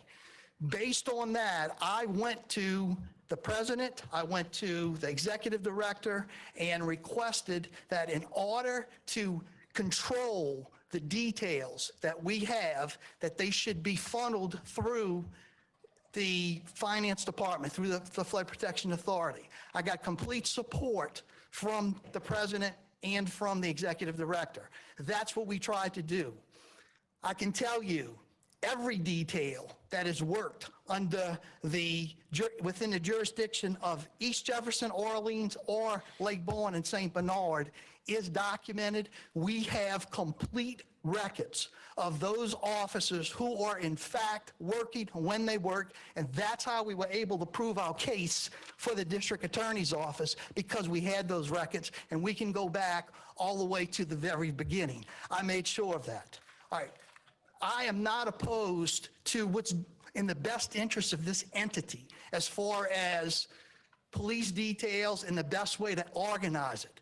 The thing is, the police department has control over the details. The finance department does not have control over payment of the details. Now, what has happened was we had a situation where I wanted, as the police chief, to have all details funneled through finance. When we tried to do that, finance was making specific decisions. Well, this is just a detail that we only work on an occasional basis. So y'all just handle that the way y'all do it, and that'll be fine. And then, you know, the details that will be worked regularly, then they took responsibility for, which was mainly the airport at Moisant, Lake Vista detail, and they were making the payments, I think the food stamp office and stuff. So there are specific entities that we do business with that are 24 hours a day, 7-day-a-week details. Those the finance people have, and they're doing the best that they can. And as they said, sometimes payments lag. That as long as the police are getting paid, that's not an issue. The problem was, originally, we were doing details. The Flood Protection Authority was 1099ing the officers. At some point in time, a decision was made where, when they started to take control of the details, somebody made a decision to start taking taxes over the last couple of years out of the detail pay. And that's when things started to unravel. So look, I am here today. I pledge to my guys that are standing out, that were standing out in the audience, and to this board. Police officers depend on details. It is not only a situation for police officers. This is a service that when you work a detail, you are doing it for the taxpayers that are funding this agency and the businesses that they, patronize. So I'm prepared and I'm open to do what's ever in the best interest. But I do not want this board to believe that the issues were about police control or non-control. That is improper, and it's not correct information. This is to assist finance and this agency in developing a protocol that will be acceptable and will work out for all parties. I take the hit on not communicating that information as thoroughly as I should with my guys. I pledge to change that. We're going to make sure we start communicating, and I'm here to assist in getting to a place where we can resolve it. Chief Carey, thank you for that. It's the most animated I've seen you since I've been here. But I have a question. How cumbersome is this for you in your leadership role? in managing this? It's not a problem from our standpoint. What we require our officers to do, we hold them accountable. Whenever they work a detail, they have to, it's got to be approved. So that ultimately goes through the detail directors, and then if there's any issues, it comes to me. So this process has been around since you come along. I established what we have, and I take full responsibility if there are any errors in the system. From our perspective right now, we work well with NOPD, with JPSO, and the other agencies in the area. Our details, or as far as the rules go, regulations, policies, procedures are consistent with our law enforcement partners on a local level, and our guys working details are no more exposed than other JPSO, state police, NOPD officers that work details and provide services. We understand and the issues from a liability standpoint. I understand them very well. The best thing that we can do is come together, communicate, and then we'll work for a resolution. And I am certainly not opposed to my guys having workman's comp, having a civil liability Cover the support. gaps that might be identified. Absolutely, and I understand it. And look, I'm pledging that we will get this resolved because my guys they have their backs against the wall, and we need to come to a resolution. Thank you. Yeah, Thank you. Gene, to piggyback on that, what you just said, and I appreciate Carrie's response, but another thing that we looked at was how much time are we spending scheduling and coordinating details, and how much time we could save and efficiency we could save in those schedulings. So when we started looking at the solution, I met with, every step of the way, I've met with all the detail coordinators in chief. They heard the demonstrations from all the potential solutions. We've had multiple meetings where, I've involved them from the beginning. They were part of that process, and they could ask whatever questions they wanted. And they were part of the demonstrations that we held to evaluate our options.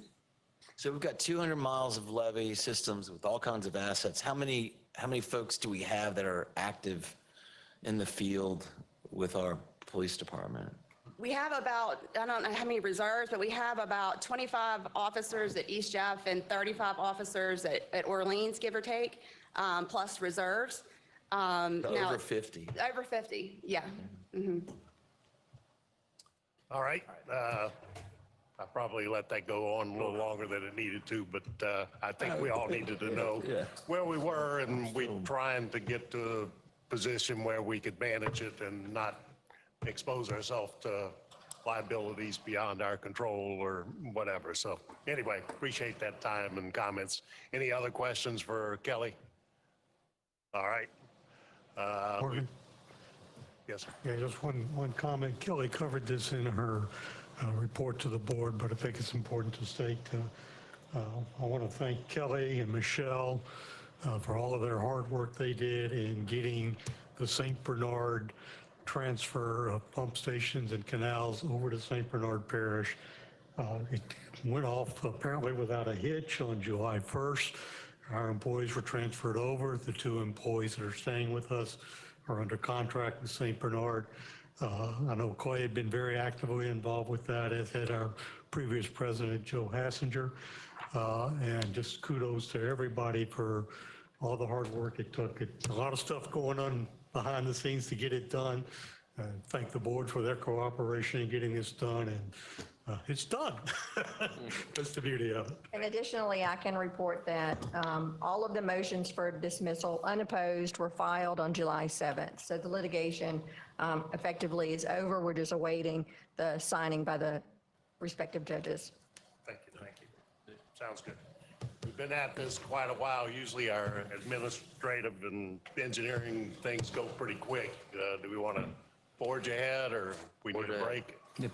Forge ahead. Forge ahead. All right. Forge ahead. Good deal. All right, administrative, adopt the adjusted millage rates determined. All right, I got to read this, right, in its entirety. So just the whereas, not the whereas, the resolves. Okay. Need a motion. Yeah, I guess we need a motion first to, I move we adopt item motion by Mr. Noel 18A1. to adopt 13A1. I second. And Roy seconds it. All right, on a motion by Mr. Noel and seconded by Mr. Arago, excuse me. Resolution number 07-1521, adoption of Orleans Levy District millage rates for calendar year 2022.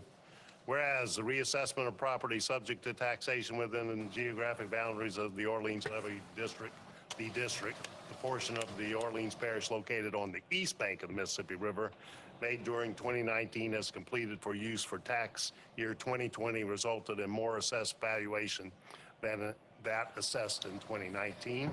And whereas the following ad valorem taxes are levied by the Southeast Flood Protection Authority East, the authority acting as the governing authority of the Orleans Levy District. The general tax authorized by Article 6, Section 39A of the Louisiana Constitution. The maintenance tax authorized by the special election of March 5th, 1974, and imposed by the district's resolution number 1-08-1899. The special levy improvement tax authorized by the special election of November 6, 2012. Whereas the proposition for the November 6, 2012 special election for the extension and rededication of special levy improvement tax specified that the revenues are proceeds of 0.61 of the 6.07 mills shall be dedicated and used for the operation and maintenance of the non-revenue producing assets that we heard earlier, obviously. That's not part of the resolution. Not directly related to drainage or flood protection of the Lakefront Management Authority. And whereas the following millage rates were adopted by the authority on behalf of the Orleans Levy District and levied on the 2019 tax rolls: general tax 5.46 mils, maintenance tax 0.75 mils, and special levy improvement tax 6.07 mils, are a total of 12.28 mils. And whereas, in accordance with the provisions of Article 7, Section 23B of the Louisiana Constitution of 1974 as amended, and the LARS 47-1705B, the following adjusted and ad valorem tax millage rates would generate the same collection of ad valorem taxes in 2022 as were collected in the year preceding the assessment 2019, reassessment 2019.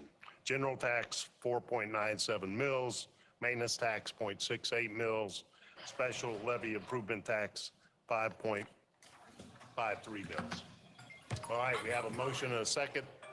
Any discussion? We're going to Just so there's no confusion, a vote for is to keep the millage as it is. I mean, right. the amount of Keep money them- we elected will be the same. Keep it as is. Right. Okay. We're not going to raise taxes and collect more Gotcha. money. We're going to collect the same amount of money, and the taxpayers, Rick, one of them will pay the same amount of money this year as he paid last year. Okay. I'm the only one to pay taxes on these matters. Well, you're our Orleans representative, and I heard earlier that you would support that motion to not have to pay more taxes, so. Yes, I would. And So we need a roll call vote. We need a roll call vote. we need a roll call for that motion if there's no further questions or discussions. Has he read the whole thing? Yes, I read the whole thing. Okay, I missed. There was a You second weren't page. listening? I got lost somewhere. Fell asleep. Was he present? Second page. You gotta read that. You gotta read I read that. Y'all weren't paying attention. All right, page 2. Whereas the authority has determined that the following ad valorem tax millage rates must be levied on the 2022 tax rolls on all property subject to taxation except for Rick's Place by the Orleans Levy District in order to meet the needs of the district. General tax, 4.97 mils. Maintenance tax, 0.68 mils. Special levy improvement tax, 5.53 mils, with the proceeds of 0.49 mils to be dedicated and used for the operation and maintenance of the non-revenue producing assets. Be it hereby resolved by the Southeast Flood Protection Authority East, acting as a governing authority of Orleans District, that Section 1, millage to be levied in 2022, the following millages are adopted and levied for tax year 2022 on all property subject to taxation with the portion within the portion of Orleans Parish located on the east bank of the Mississippi River by the Orleans Levy District. General tax, 4.97 mils, maintenance tax, 0.68 mils, special levy improvement tax, 5.53 mils. Y'all sure I didn't read this before? Section 2, statement of total millage to be levied. A total of 11.18 mils shall be levied in 2022 for the general tax, the maintenance tax, and the special levy improvement tax. Section 3, certification of levy. The authority acting on the district hereby certifies that the annual levy of the general tax, the maintenance tax, and special levy improvement tax to the council of the city of New Orleans for the purpose of causing the three taxes to be entered on the tax rolls of said city and collected by its finance department in a manner and under the conditions and with the interest and penalties prescribed by law for city taxes and such monies. The ad valorem taxes included interest and penalties connected therewith thus collected shall be paid to the district as provided by law for the tax year 2022. Section 4, further actions. The president of the authority or regional director for the authority is, and they are hereby authorized and empowered to execute any and all documents necessary to accomplish the above purpose. The foregoing resolution was read in full. The roll call shall be called, and the adoption and resolution was by the following votes. Okay, no further discussion. We'll have a roll call. Okay, Mr. Arago? Yay. Mr. DePlanche? Yay. Mr. Johannan? Yay. Mr. Latierley? Yes. Mr. Miller? Yes. Mr. Morgan? Yes. Mr. Noel? Yes. And Secretary Cash, yay. All right, and that in essence, I'm sorry. Well, I'm off the list. On a naughty list.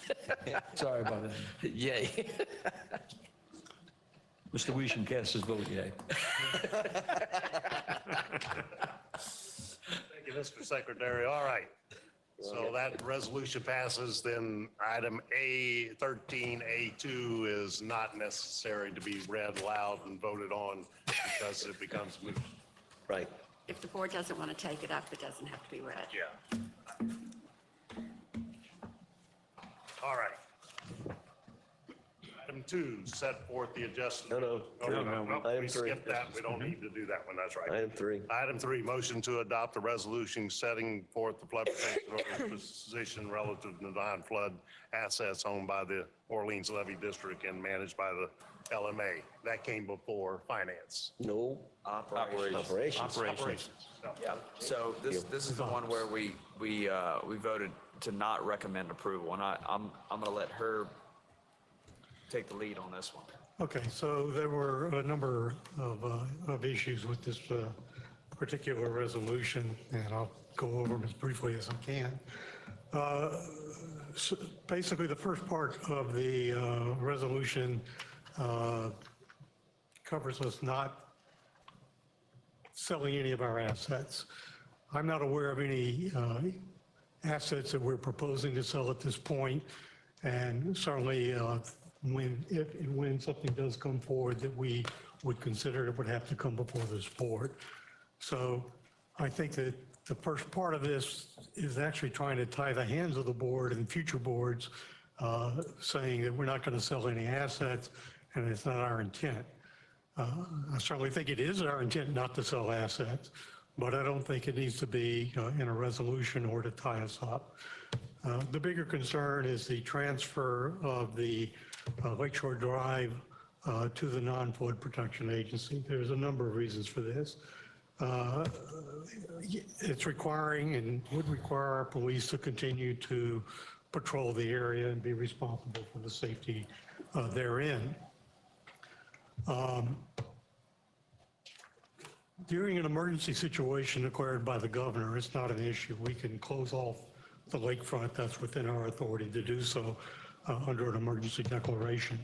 But there are other times where issues may occur where we have some type of a safety issue going on, either traffic accidents or some other reason, or perhaps some type of crime being committed on the lakefront, and we need to be able to shut that down. We need to be able to shut it down without calling anybody else. Our police need to be in charge of that operation completely and independently to be able to protect us.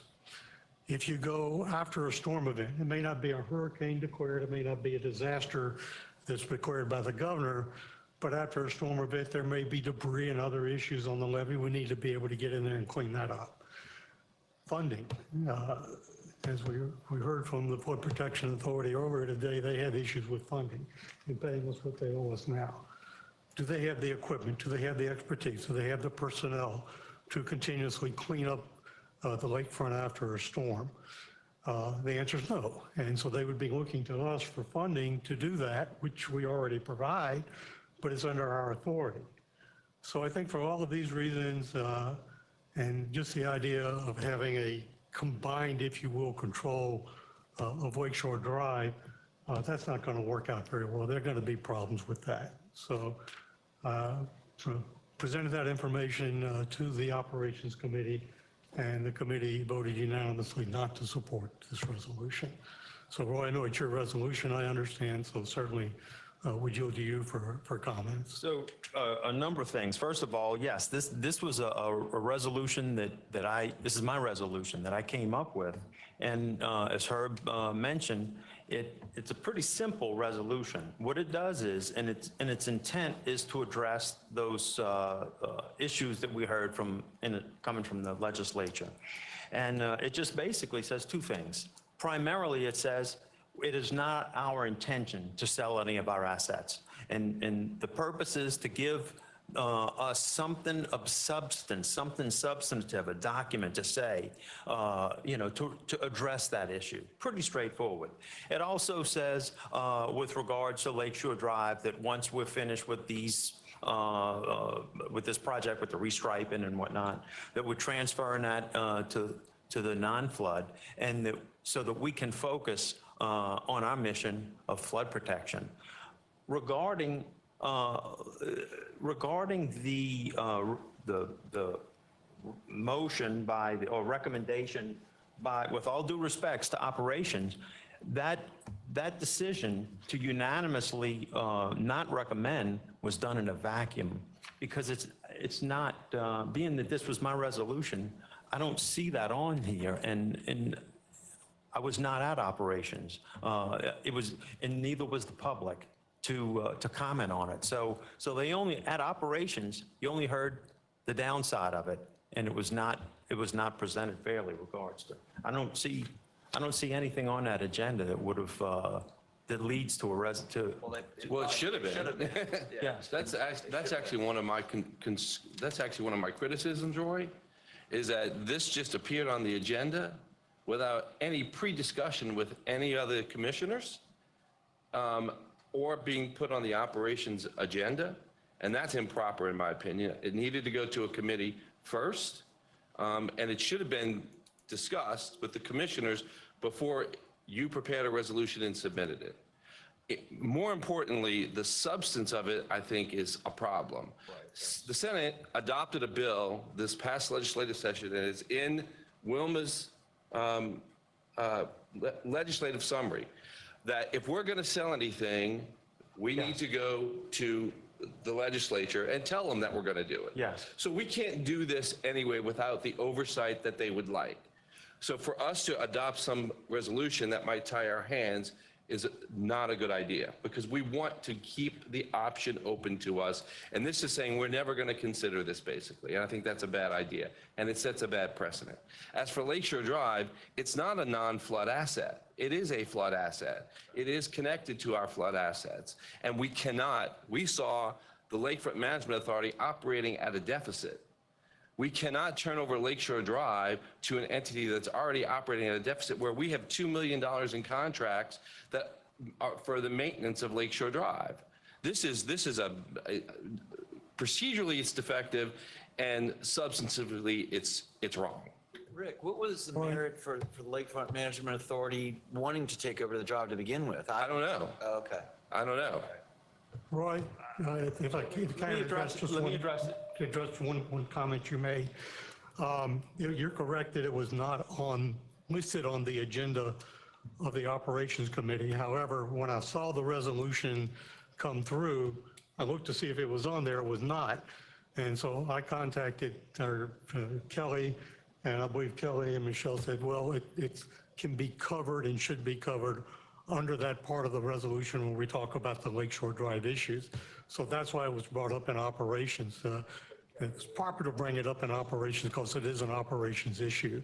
So nobody was trying to hide anything, and I know you weren't trying to do anything. Because my resolution does show up on an agenda in the opportunity to discuss it openly, both sides, both Well, you're having that for and opportunity against. now. You're having it now. We're now, yes, that's correct. So regarding that point that you made, again, it was made on an agenda. If it was going to be addressed in operations, it should have been. We are in agreement with that, but this was the opportunity to present it.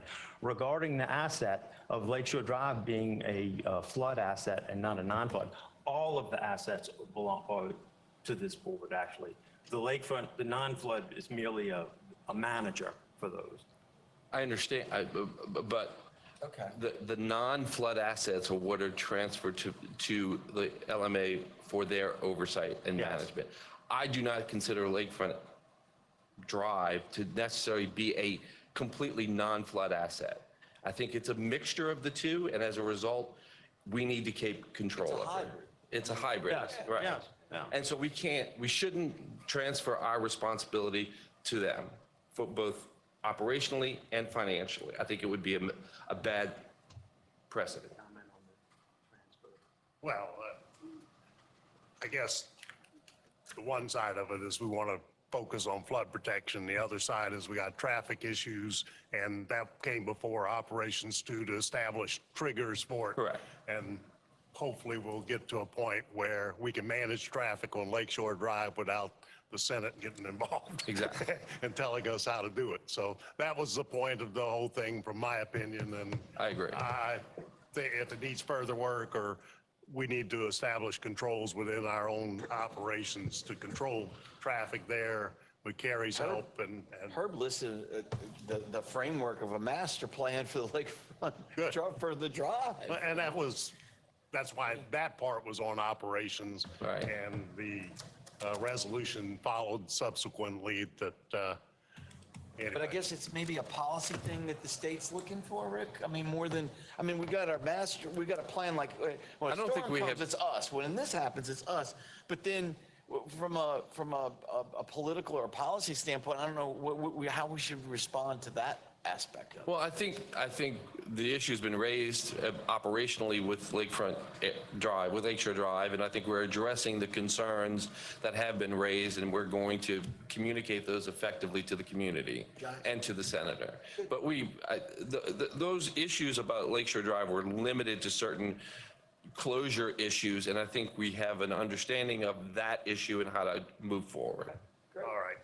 I guess I'm going to call the question to a vote, since we've had a motion and a second, didn't we? Or we did? No, we did not. All right. Do we have a motion? I have a motion. To pass to, all right. So I guess we've already had the discussion before the motions, but now we'll call it to a. Well, Okay, so Mr. Chairman, just Roy, to what do be, you want to do? I mean, we want to proceed forward with this, or you want to pull a resolution? You can do that, instead of everybody, some people voting against, or what do you? Well, I say go forward. Let's just, Okay. I mean, if we wanted to make an adjustment, we could make another motion. just to be clear, a yes vote is to approve the resolution. A no vote is to defeat the resolution. Just a couple of things to tidy up. You know, the construction that you mentioned, millions of dollars of construction, the transfer wasn't supposed to take place till after that's completed. Okay? And then another thing, I don't know how Lakeshore Drive is not a non-flood asset. I mean, it's on the outside of the levee system. Oh, I can address that. If you. Please do. When we have any type of hurricane, we have to do maintenance, for example, on the levee along Lakeshore Drive or on the flood wall along Lakeshore Drive. We're bringing our equipment, we're not driving it in the lake, we're driving it on Lakeshore Drive. And we're bringing that equipment straight into Lakeshore Drive. We're using that as part of our opportunity to maintain the flood walls, et cetera. Again, after a storm and before a storm, whether it's a declared emergency or not, We have to be able to access that road. We decide when it gets shut off because there's water on the road. So all of those things are related to flood control. But Lakeshore Drive is not the only street we use to service our levees. We use streets all over the three parish region. And there's nothing in here that would prevent any of that from happening. Well, but from a large perspective, you know, Herb is absolutely right. This is part of the toe of that levee system. Right. It's in just like when the Lakefront Management Authority was here today and Lewis said, we've got 2,500 folks that we manage. We get 2 calls a day. That's on the other side that they're getting involved with from a management of permits and new footprints and new hardened surfaces or subsurface construction. And so I think we've got to, you know, look at what quantify really what the Lakefront Management Authority is really capable of and what they aren't capable of. And I think this is one of those things that's probably it's more in our purview than it is theirs to maintain that kind of roadway. I don't know. Am I wrong? Well, I think whether this resolution passes or not, that we need to take control and establish communication procedures, proper traffic controls, and have a plan of how we can address it. And then subsequently, after construction, if we want to transfer that operational plan over to non-flood, then we can consider that. But, so, Yeah, let's vote. all right. Roll call. No, we don't need a roll call. All those in favor? All those opposed? Fails, 1, 2, 3, 4, 5, 6. I vote for. You vote? Yeah. I should have voted at that time, but no, that's fine. Roy voted? Yes. For it, and Clay voted for it. You voted? I voted against him. And 7 voted against it. So it fails. But, you know, let's develop our procedures, and then and subsequently we may change our mind and decide lakefront management with a simple plan to manage it. Our police force will be intimately involved no matter what. All right, let's see. Number 4, motion to approve ratification of the agreement with Pronto Solutions to provide asset management software and related services. I'll make that motion. All right, this came before finance. Team of Finance, we recommend approval. Okay, we You have a get the second and I'll explain. motion for, Second. second by Jason. Thank you, Jason. We previously, sometime back, approved one that had 2 entities on it, which IFS and Pronto. We agreed to let the staff move forward with the negotiations. They did. The IFS negotiations didn't go particularly well. Pronto was less costly, and their negotiations have gone very well. So now they want to ratify specifically to Pronto to go ahead and sign the agreement and go ahead and move forward. Okay. Kelly, I think there's one important detail to bring out that you addressed really well in the committee meeting, and that is the aspect about the previous board resolution that was passed, and then the contract being signed before coming before the board. Yeah, so we approved, the board approved the amount, and when they passed the budget, we had passed about approximately $800,000 for the budget. And then when we got down to the final 2, during discussions during finance, at the time, we thought IFS, well, at the time it was the leading candidate and it was more expensive. But we wanted the ability to continue those negotiations. And if they did fall apart, go to the number 2, which is what happened. And I didn't realize I needed to come back. At the time, I thought, okay, well, we were authorized to do one of the 2 within the budget, which we did. And so once we went back and read the resolution, I realized like I need to come back and just, make sure that the board is aware we did select Pronto, and it is probably 60% of the cost of IFS. Thank you. All right, any further discussion?